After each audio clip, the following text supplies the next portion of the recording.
Hi అండి. గ్రామ సచివాలయంలో పనిచేస్తున్నటువంటి గ్రేడ్ 5 పంచాయత్ సెక్రటరీలైతే ఎవరైతే ఉన్నారో వాళ్ళకి వాళ్ళలో ఎక్కువ మందికి గత 8 నెలలుగా జీతాలైతే రావటం లేదు.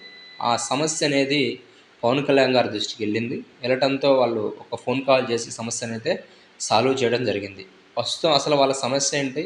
పవన్ కళ్యాణ్ గారు సాల్వ్ చేశారా లేదా అనేది ఒకసారి మనం పరిశీలిస్తే వాస్తవంగా ప్రిబ్బోరులో పంచాయతీరాజ్ డిపార్ట్మెంట్ అనేది జీవో నంబర్ 11 రిలీజ్ చేయడం జరిగింది. దాని ప్రకారం ఏందంటే ప్రతి గ్రామ పంచాయతీకి కూడా ఒక పంచాయత్ సెక్రటరీని ఉండాలి అనేది జీవో నంబర్ 11 చెప్తుంది. దాంట్లో భాగంగా గ్రామ వార్డు సచివాలయాల్లో పనిచేస్తున్నటువంటి గ్రేడ్ 5 పంచాయత్ సెక్రటరీలు 4000కి చిల్లర ఎవరైతే ఉన్నారో వాళ్ళందరినీ కూడా సచివాలయాల నుండి రిమూవ్ చేసి పంచాయతీరాజ్‌కి అటాచ్ చేయడం జరిగింది. అటాచ్ చేస్తూ జీవో ఇచ్చారు, అలొకేట్ చేశారు పంచాయతీలు. కానీ పంచాయతీరాజ్ డిపార్ట్మెంట్‌లో పీఎస్‌ల యొక్క హెడ్ కౌంట్ అనేది పెంచలేదు.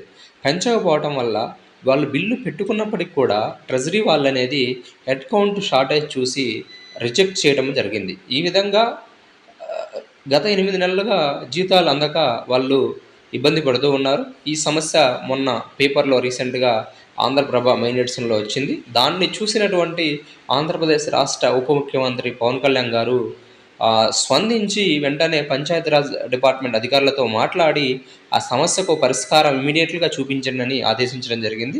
దానిలో భాగంగా పంచాయతీరాజ్ డిపార్ట్మెంట్ హెడ్‌లు ఎవరైతే ఉన్నారో వాళ్ళందరూ కూడా దీనిపైన క్లారిఫికేషన్ ఇస్తూ క్లియర్ కట్ ఒక సర్క్యులర్ అయితే ఇవ్వడం జరిగింది. సో, ఇక ఇప్పటి నుండి వాళ్ళందరికీ కూడా ఎటువంటి జీతాలకు సంబంధించి బిల్లు అనేవి ట్రెజరీలో ఆగకుండా వస్తాయని మనందరం ఇప్పుడు రిలీజ్ అయినటువంటి సర్క్యులర్ ద్వారా తెలుసుకోవచ్చు. Thank you viewers. ఇలాంటి మరెన్నో వీడియోస్ కోసం మన ఛానల్ సబ్స్క్రైబ్ చేస్తారని, షేర్ చేస్తారని ఆశిస్తున్నాను. Thank you. By by.